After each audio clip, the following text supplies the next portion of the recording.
The Soviet Union didn't collapse because of tanks or missiles. It collapsed because of something you pump into your car every week: oil. For decades, the Cold War looked like a battle of armies, spies, and nuclear weapons. But behind the scenes, a quieter war was being fought. A war of dollars, barrels, and economic pressure. And in the end, this invisible war did what no army could do. It brought down a superpower. In the next 30 minutes, you're going to learn something most people never hear about.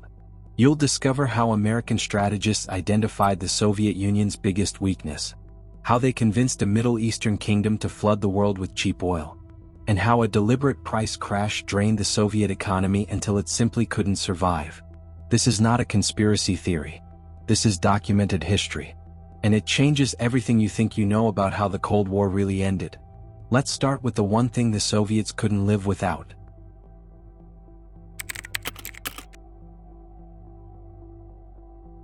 Every empire has a weakness.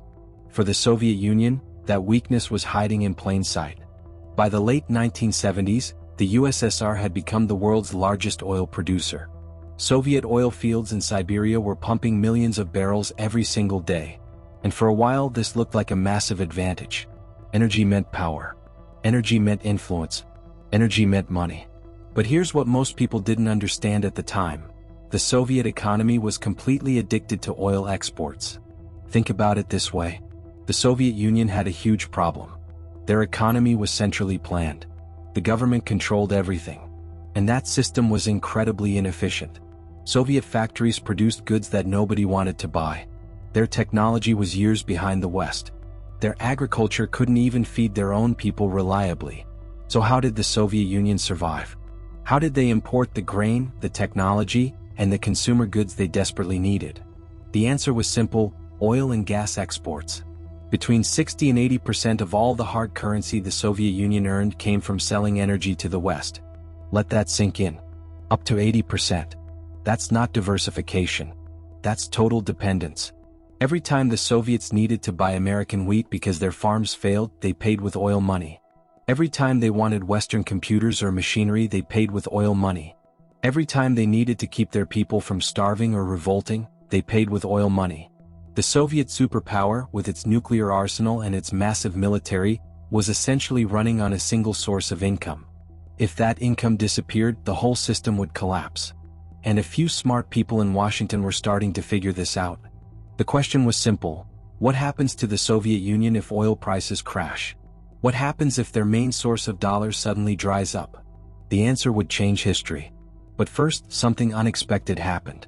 Something that made the Soviets richer than ever before.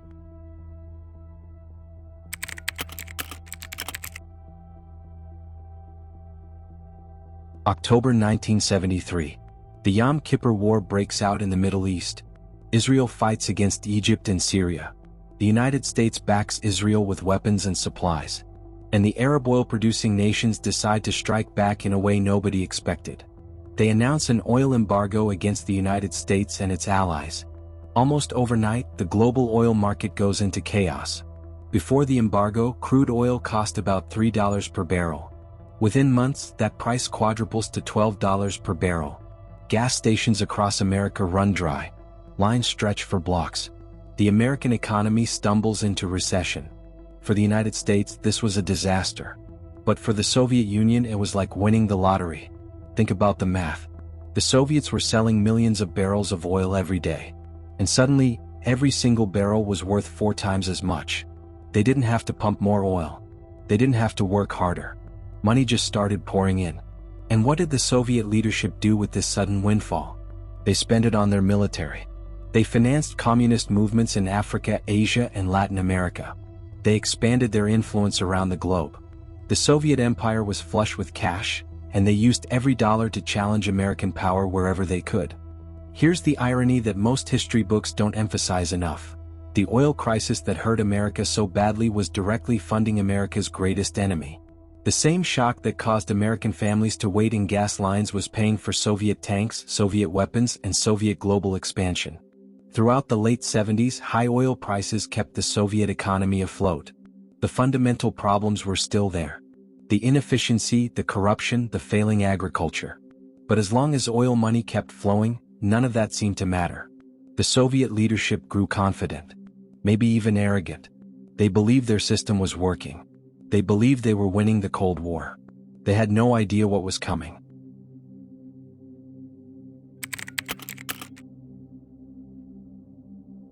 January 20th, 1981.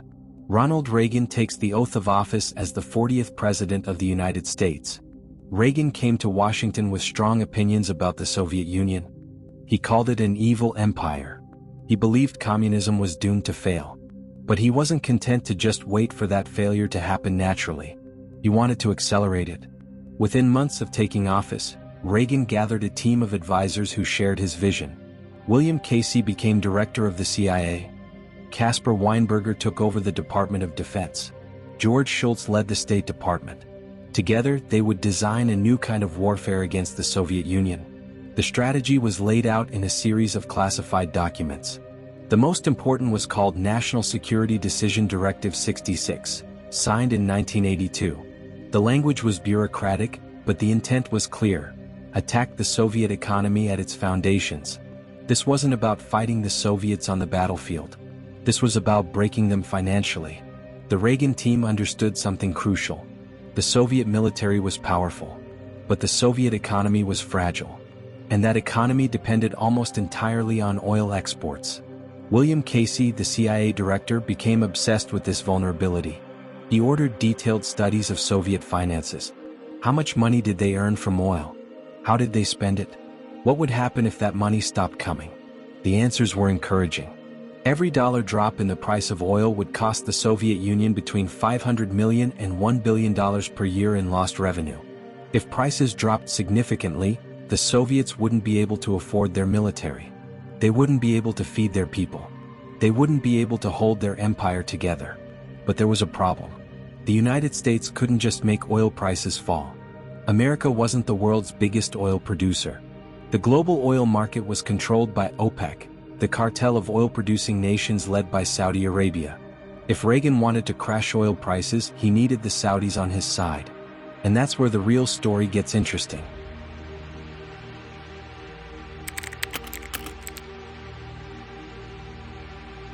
The relationship between the United States and Saudi Arabia had always been transactional. America needed oil. Saudi Arabia needed protection. It was a marriage of convenience that had lasted for decades.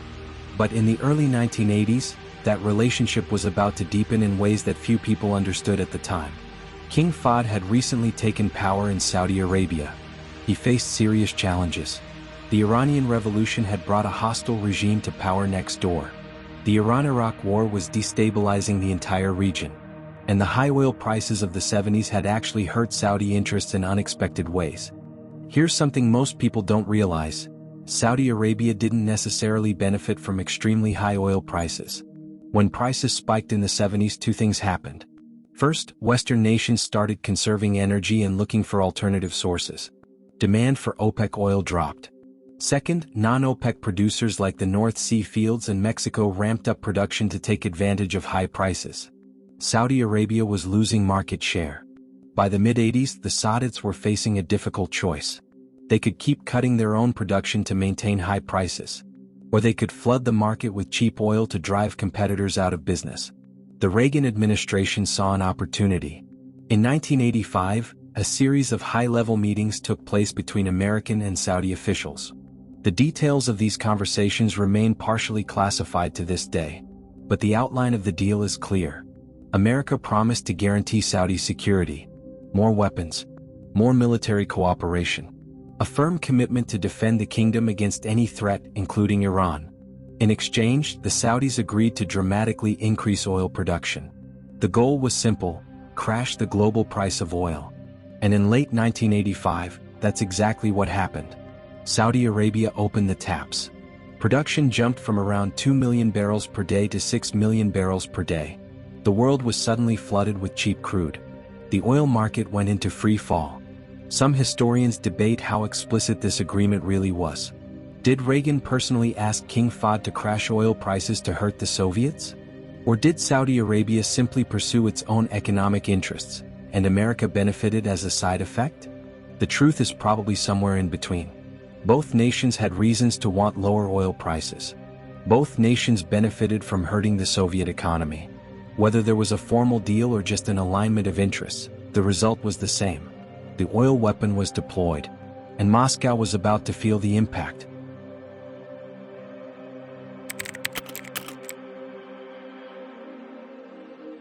"1986 was the year everything changed. In just a few months, the price of crude oil collapsed from around $30 per barrel to less than $10 per barrel. A drop of more than 60%. The fastest and most dramatic price crash in the history of the oil industry. For consumers in the West, this was great news. Gas prices dropped. The economy improved. Inflation stayed low. But for the Soviet Union, it was a catastrophe. Remember the math. The Soviets depended on oil exports for up to 80% of their hard currency earnings. Every dollar drop in price cost them hundreds of millions in annual revenue. When prices fell by $20 per barrel, the damage was measured in tens of billions of dollars per year. Suddenly, the Soviet Union couldn't pay its bills. They couldn't buy enough grain to feed their people. They couldn't import the technology they needed to modernize their economy. They couldn't maintain their military spending at Cold War levels. The Soviet leadership faced impossible choices. Cut food imports and risk social unrest. Cut military spending and risk looking weak. Borrow money from Western banks and become dependent on capitalist creditors. They tried all three, and none of it worked. Soviet debt to Western banks exploded during the late 80s.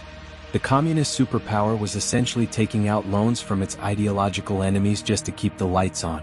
Meanwhile, the domestic situation deteriorated rapidly. Store shelves went empty. Consumer goods disappeared. Lines formed for basic necessities like bread and soap. The Soviet people had tolerated a lot over the decades. Political repression, limited freedoms, a lower standard of living than the West.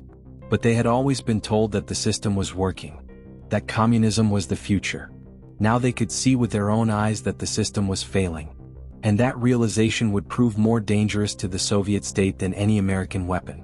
Mikhail Gorbachev had taken power in 1985, just as the oil crisis was beginning. He inherited an empire that was already heading toward bankruptcy. His famous reforms, glasnost and perestroika, were desperate attempts to save a system that was running out of money.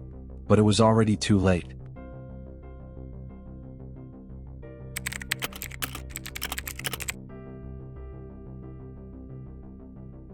The oil price collapse wasn't the only pressure the Soviets faced.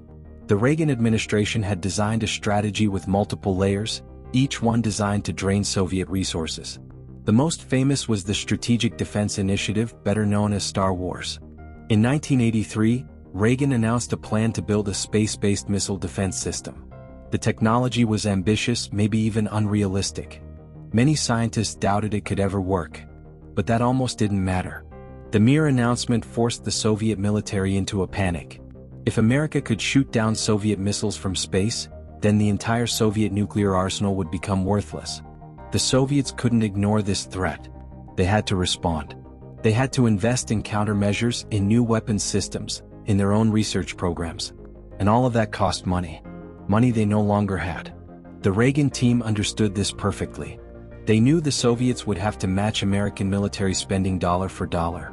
And they knew the Soviets couldn't afford it. Meanwhile, on the other side of the world, another drain on Soviet resources was bleeding them dry: Afghanistan. The Soviet Union had invaded Afghanistan in 1979, expecting a quick victory. Instead, they got a brutal guerrilla war that dragged on for years. Afghan fighters, the Mujahideen, were being armed and funded by the CIA. American Stinger missiles were shooting down Soviet helicopters. Every year, the war cost the Soviets between $3 and $4 billion. But the financial cost was only part of the damage. The war was also destroying Soviet morale. Thousands of young Soviet soldiers came home in coffins. Others came home traumatized, disillusioned, and angry. And there was a third front in this economic war: technology. The Reagan administration imposed strict controls on the export of advanced technology to the Soviet bloc. Oil drilling equipment, computers, telecommunications gear.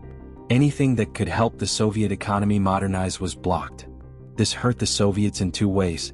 In the short term, they couldn't access the tools they needed to improve their oil production. In the long term, they fell further and further behind the technological curve. By the late 80s, the Soviet Union was being squeezed from every direction. Their income was collapsing. Their expenses were exploding. They were fighting a war they couldn't win, racing against a military buildup they couldn't afford, and falling behind technologically with no way to catch up. The trap was complete.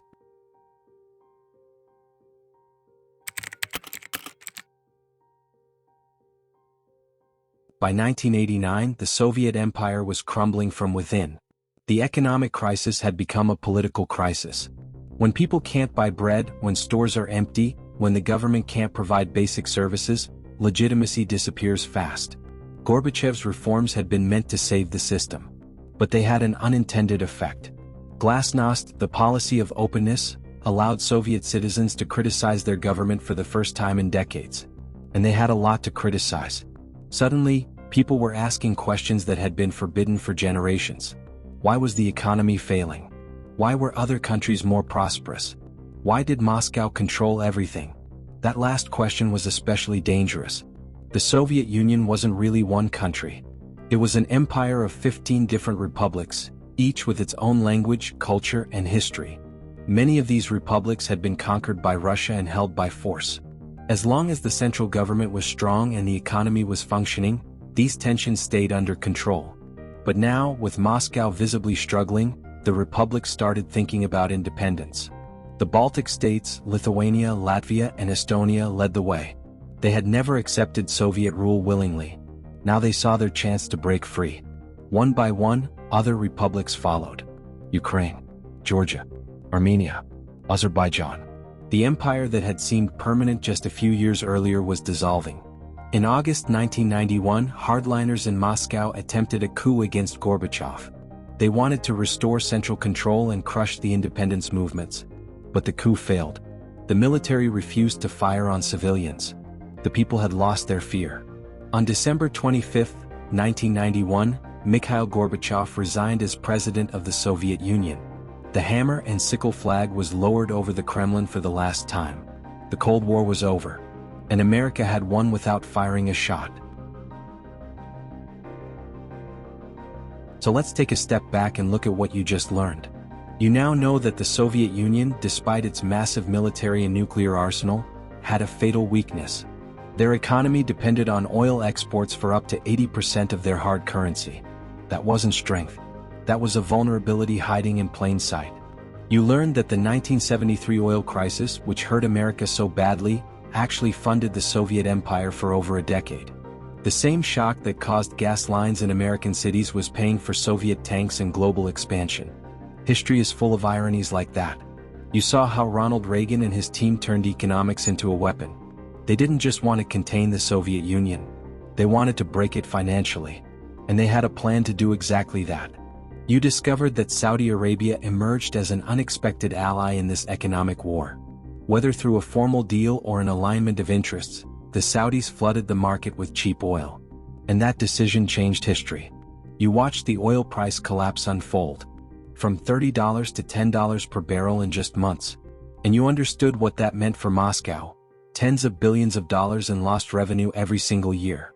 You learned that oil was just one front in a larger strategy. The Star Wars program forced the Soviets to spend money they didn't have. The war in Afghanistan drained billions more. Technology embargoes cut them off from the tools they needed to modernize. And finally, you saw how economic collapse became political collapse. Empty shelves led to angry citizens. Angry citizens led to independence movements. And independence movements led to the end of an empire. So what really brought down the Soviet Union? The answer is complicated. No single factor caused the collapse. The system had many weaknesses. Political repression, economic inefficiency, military overreach, nationalistic tensions. But the oil price collapse of 1985 and 1986 was the trigger. It was the shock that turned chronic problems into an acute crisis. Without oil revenue, the Soviet Union simply couldn't function. And that collapse wasn't an accident. It was, at least in part, the result of deliberate American strategy. Reagan and his team identified the Soviet weakness and found a way to exploit it. Was it a conspiracy? That depends on your definition. It wasn't a secret plot by shadowy figures. It was a policy developed by government officials, implemented through diplomatic channels, and designed to achieve specific goals. The documents are declassified now. The memoirs have been written. The historians have studied the evidence. The oil weapon was real. And it worked. Now you understand something that most people never think about. Military strength matters. But economic strength matters more. In the end, the country that could pay its bills survived. The country that couldn't disappeared. The Soviet Union didn't lose the Cold War on a battlefield. It lost in the oil markets. And that might be the most important satisfaceo lesson of the 20th century.